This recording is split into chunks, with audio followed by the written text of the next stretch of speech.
Général, merci pour cette interview et le temps que vous nous accordez. Vous êtes invité ce soir à Monaco pour tenir une nouvelle conférence. Est-ce que vous pouvez nous expliquer ce que sont les tenants et aboutissants de votre intervention? Alors écoutez, d'abord je suis très honoré qu'à Monaco on ait voulu m'inviter pour parler de l'incendie de Notre-Dame et du chantier de sa restauration, ce qui montre que l'écho de cet incendie est universel, ce qui montre la force symbolique de Notre-Dame.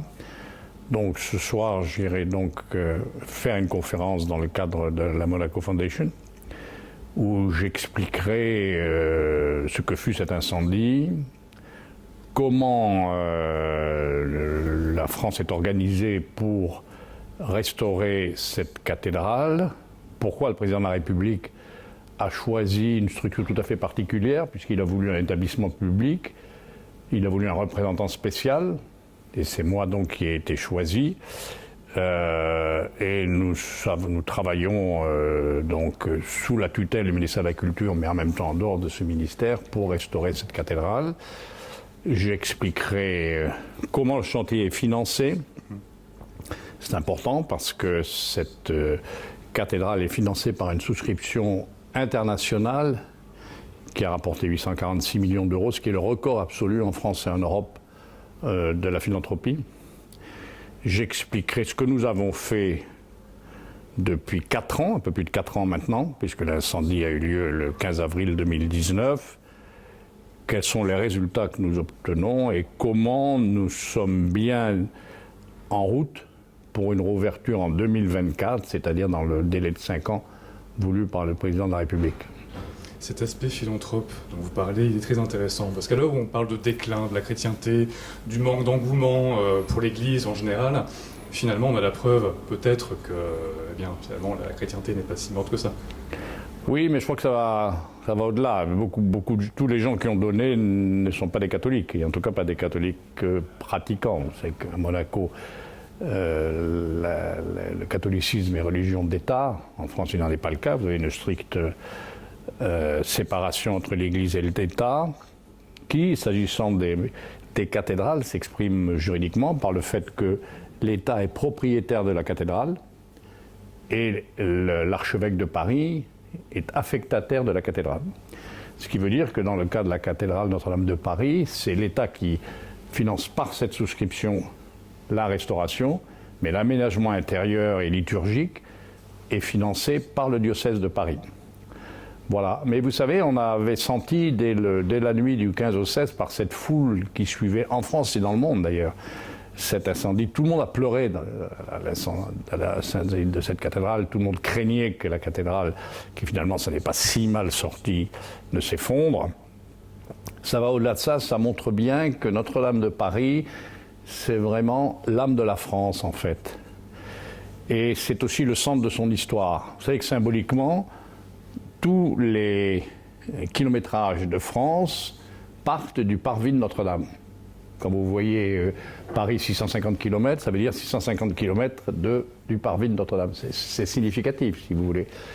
Tous les grands événements de notre histoire ont eu une résonance avec Notre-Dame. Alors on cite souvent le sacre de Napoléon, qui a rouvert cette cathédrale après la Révolution, mais bien avant. Il y a eu plus de 150 tédéums pour les victoires des rois. Les rois, en revenant de Reims, s'arrêtaient à Notre-Dame. Quand ils étaient enterrés à Saint-Denis, ils s'arrêtaient à Notre-Dame, et ainsi de suite. Donc c'est à la fois le centre spirituel de Paris, de la France, la grande cathédrale, mais c'est aussi un monument de l'histoire de France. C'est un peu comme le Westminster anglais, britannique. Comment avez-vous été justement nommé par le président de la République? Pourquoi qu'on comprenne bien finalement? Bon, d'abord, il fallait trouver quelqu'un, si vous voulez. Évidemment, ça a été pour moi une grande surprise, surtout que j'ai été nommé le 16 avril, c'est-à-dire le jour même de l'incendie à 18h. Bon, il faudrait poser la question au président. Je sais puisqu'il me l'a dit, qu'il voulait un catholique, ce qui est mon cas, ce qui est important. On ne restaure pas un monument gothique, on restaure une cathédrale catholique. Même si c'est l'un des monuments, sinon le monument le plus visité d'Europe, et forcément pas que par des catholiques. Ensuite, il voulait, c'est très important, quelqu'un qui ait déjà travaillé au plus haut niveau de l'État. Pourquoi ? Parce que l'administration, il faut parfois la fouetter, la mettre dans l'axe, la mettre dans l'axe. Il fallait quelqu'un qui soit habitué à travailler avec tous les organismes de contrôle. L'établissement que je préside est de loin l'établissement le plus contrôlé de l'histoire de la Ve République, et ainsi de suite. Donc quelqu'un qui a l'habitude de travailler avec tous les secteurs de l'administration et de l'État, et puis quelqu'un qui a une réputation d'autorité. Il a sans doute pensé qu'un général était probablement quelqu'un qui avait de l'autorité. Cette reconstruction, justement, va durer 5 ans, comme cela a été prévu. Comment, finalement, être aussi efficace sur un chantier aussi important ? Reims avait mis, je pense, 20 ans à être reconstruite. C'est ça. Écoutez, d'abord, comment on l'a choisi ? C'est quand le président m'a reçu le 16 avril à 18h, c'est-à-dire le jour même de l'incendie, puisque l'incendie continue pendant la nuit.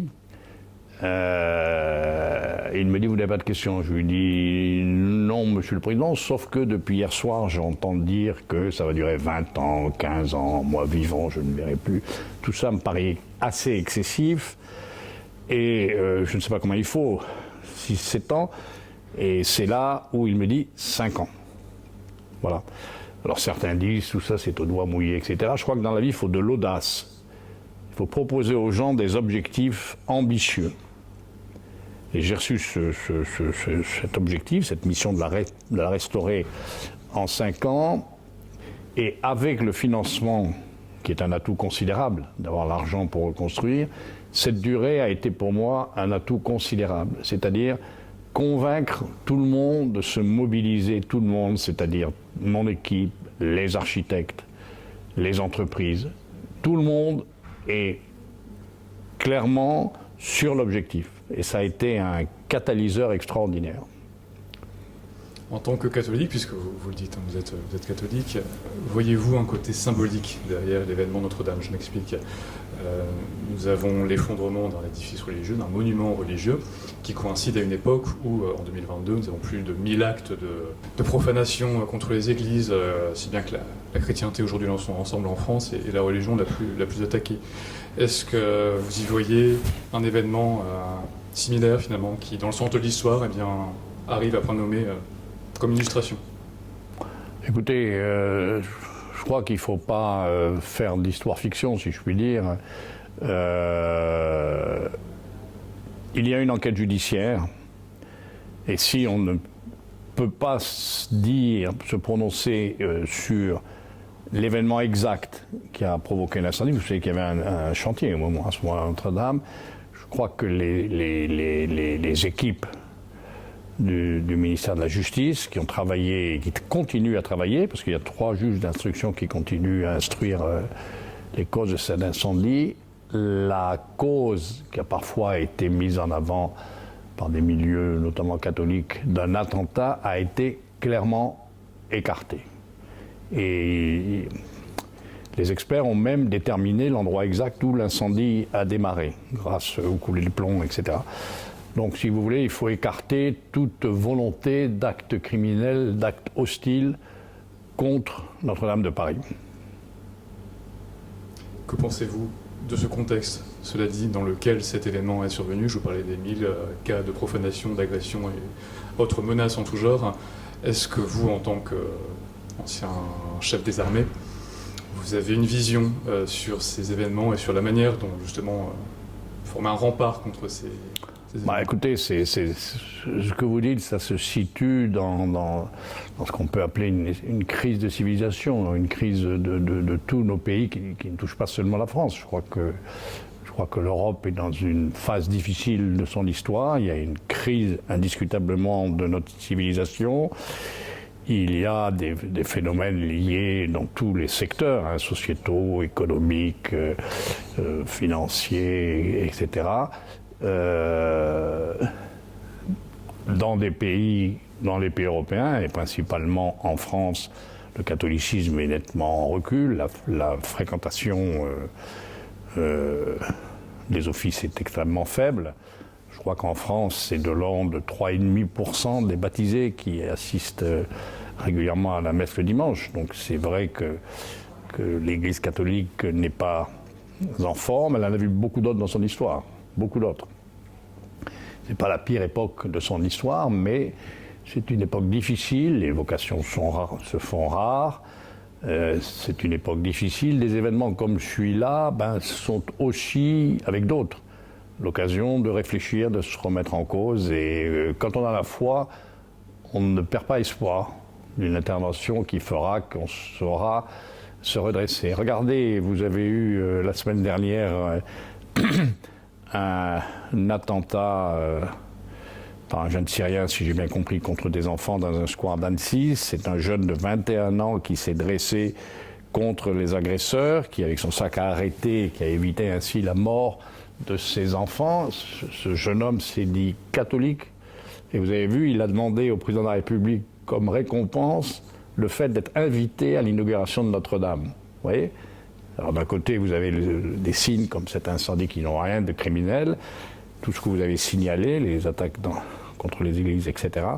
Et là, vous avez un jeune de 21 ans qui dit « Moi, ce que je veux, pour être récompensé de mon geste, assister à l'inauguration de Notre-Dame. » Donc on doit être plein d'espoir. Justement, cette reconstruction, c'est aussi un symbole. Oui, c'est un symbole. Et ce qui est frappant, regardez, on me demande de venir à Monaco pour parler de cette reconstruction, ça aussi, c'est un signe fort. Là. Vous m'interrogez, vous me posez des questions très pertinentes au sujet du climat général de cette affaire. Et je peux vous dire que l'intérêt pour cette reconstruction, pour ce chantier, pour sa réouverture en 2024 ne faiblit pas du tout, bien au contraire.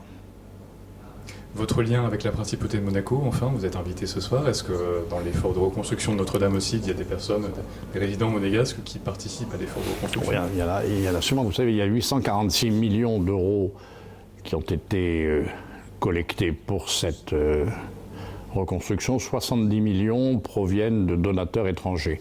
Alors, les donations passent par des fondations. La Fondation du patrimoine, la Fondation Notre-Dame, la Fondation de France, plus les organismes et nous directement. Donc on n'identifie pas nous, on n'a pas les adresses des donateurs, mais il y a évidemment des monégasques qui ont donné, et il n'y a pas de grands et de gros donateurs. Ça, c'est l'évangile aussi. C'était, je crois, d'ailleurs, l'évangile de dimanche dernier, la petite veuve qui donne une toute petite pièce alors que les grands riches donnent, etc. Voilà. Donc Monaco a eu aussi des donateurs.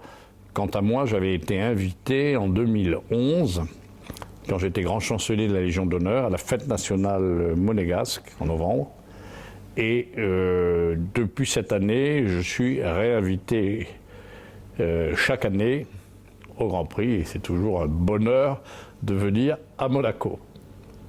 Et enfin, avez-vous une date précise pour la rouverture des portes de Notre-Dame?